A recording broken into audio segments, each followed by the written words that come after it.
दोस्तों मैं अशफाक अंसारी और आप देख रहे हैं आजकल न्यूज़। जो लोग हमारी वीडियो देखते हैं प्लीज़ लाइक कर दिया करें, जो पहली बार चैनल पर आए वो सब्सक्राइब कर लें।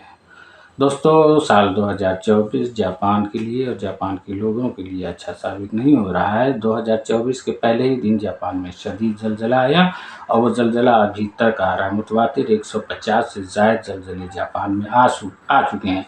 इसमें से बेशतर तो हल्के तीव्रता के थे, ज़्यादा तेज़ी उसमें नहीं थी, लेकिन ये ज़लज़ला काफ़ी तेज़ी का था जो कि 7.6 मैग्नीट्यूड का था, जिसकी वजह से जापान की गवर्नमेंट ने सुनामी की वार्निंग भी जारी की।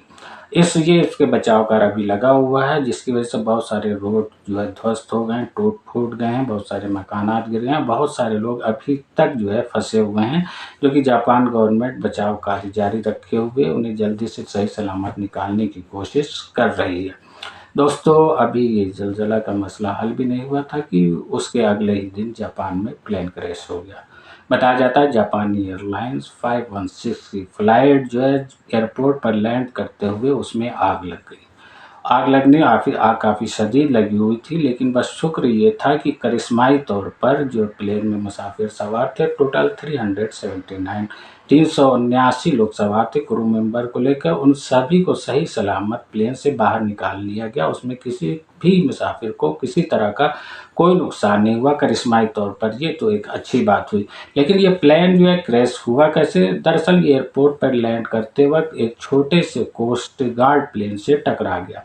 ये कोस्ट गार्ड प्लेन बचाव कार में ही ज़लज़ले के बचाव कार में ही लगा हुआ था, जिसकी वजह से टकराने की वजह से उसमें आग लगी थी।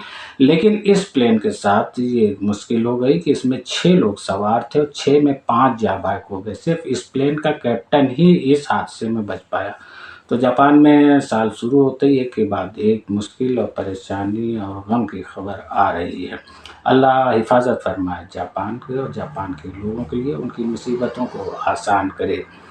दोस्तों साल 2023 की मिडनाइट 12 बजे रात जो है जब साल नया शुरू होता है, कोई भी नया साल जब शुरू होता है मिडनाइट 12 बजे पूरी दुनिया में नए साल की आमद जो है आतिशबाजी के साथ की जाती है, खुशियों के साथ की जाती है कि नया साल शुरू हो रहा है। बिलखुसूस मगरबी ममालिक में ये काफ़ी जोश व खरोश के साथ मनाया जाता है। इज़राइल में भी ऐसा ही एहतमाम किया गया था कि जैसे ही 2030 की 12 बजेंगे, 12:01 होगा, नया साल शुरू होगा, उस वक़्त हम आतिशबाज़ी करेंगे।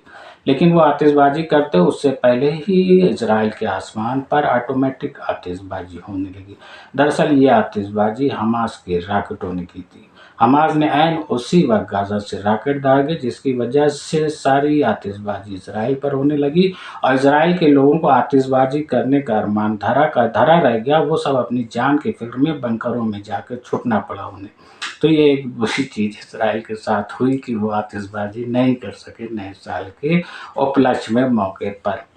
दोस्तों इसी के साथ जो है तुर्की ने भी जो है इज़राइल की खुफिया एजेंसी मोसाद, जो आप जानते ही होंगे, बहुत ही खतरनाक खुफिया एजेंसी है, उसके खिलाफ पूरे तुर्की में क्रैकडाउन शुरू कर दिया। कुछ वक्त पहले इज़राइल ने ये वार्निंग दी थी कि मोसाद पूरी दुनिया में हमास के लीडरों के खिलाफ क्रैकडाउन करेगा, उन्हें अपना निशाना बनाएगा, बशमूल तुर्की। क्योंकि तुर्की में हमास के बहुत सारे लीडर, बहुत सारे पॉलिटिकल लीडर रहते हैं। उस वक्त तुर्की ने इज़राइल को ये वार्निंग भी दी थी कि इज़राइल ऐसी कोई हिमाकत तुर्की की धरती पर करने की न सोचे। अगर उसने ऐसा किया तो इसके बहुत ही बुरे नताइज बरामद होंगे और ये इज़राइल का एक आत्मघाती कदम माना जाएगा। इस सिलसिले में तुर्की के प्रेसिडेंट अर्दोगान और इज़रायली प्राइम मिनिस्टर नेतन्याहू के दरमियान काफ़ी तलकलामी भी हुई थी। उसी को मद्देनज़र रखते हुए कल तुर्की ने पूरी तुर्की में मोसाद के खिलाफ क्रैकडाउन किया, जो कि 57 मकामात पर किए गया और इस सिलसिले में 34 लोगों को गिरफ्तार किया गया। तुर्की का कहना है कि ये सारे लोग मोसाद से जुड़े हुए थे और तुर्की की धरती पे जो भी फॉरेनर आ रहा है, रह रहा है, उसके खिलाफ निगाह रखे हुए थे, उनकी गतिविधियों पर निगाह रखे हुए थे, वो क्या करते हैं क्या नहीं, और ये सारी जानकारी वो मोसाद को उपलब्ध करा रहे थे। मोसाद इन लोगों को सोशल प्लेटफॉर्म इंटरनेट के ज़रिए राब्ते में था और उन्हें ट्रेनिंग दे रहा था कि कैसे क्या करना है। और ये लोग जो है मोसाद को इसके ज़रिए क्रिप्टो करेंसी के ज़रिए मोसाद से पैसा भी ले रहे थे। तो ये सारी कार्रवाई जो है तुर्की ने 8 प्रोविंस में 8 शोबों में की। तुर्की के इंटीरियर मिनिस्टर अली यरिकावा ने बताया है कि तुर्की ने ये क्रैकडाउन किया, बहुत बड़ा क्रैकडाउन किया, और उन्होंने बताया कि आगे हम और भी इसी तरह का क्रैकडाउन करेंगे और इजराइल को वार्निंग दी है कि वो ऐसा कोई भी इक़दाम तुर्की की धरती पर करने की न सोचे। हमास के लीडर हों या किसी भी फॉरेनर या तुर्की के लोगों के खिलाफ कोई भी ऐसा खराब कदम न उठाए। इसको लेकर इजराइल की तरफ से अभी कोई रद्द-ए-अमल जाहिर नहीं किया गया है। दोस्तों, जैसा कि इजराइल ने कहा था कि हमास के दुनिया भर के मकामात पर हमास के लीडरों को अपना निशाना बनाएंगे, तो तुर्की ने तो मोसाद के प्रयास का फिलहाल विफल कर दिया, नाकाम कर दिया, ऐसा लगता है ऑपरेशन करके। लेकिन वैसे ही उसने लेबनान में हमास के लीडर पर अटैक कर दिया। बताया जाता है कि बेरूत में हमास का जहाँ ऑफिस था एक बिल्डिंग पे, उसके 2nd फ्लोर पर एक अटैक हुआ और गालिबन ये ड्रोन से अटैक किया गया था, जिसमें कि 4 लोग मारे गए हमास के। उसमें हमास के डिप्टी चीफ सालेह अरूरी भी थे। ये काफ़ी बड़े लीडर माने जाते हैं हमास को, वो जाँ-बाहक हो गए इस हमले में।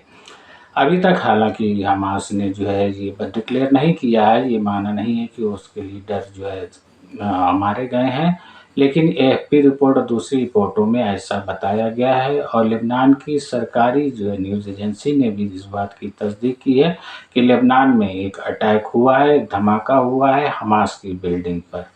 इजराइल ने भी अभी इस सिलसिले में कुछ नहीं कहा है कि हमने अटैक किया है या क्या किया है, हमास के लीडर को मारा है। देखिए इसके बारे में आगे क्या तफसीलात आती है। इस वीडियो में इतना ही। अल्लाह हाफिज़।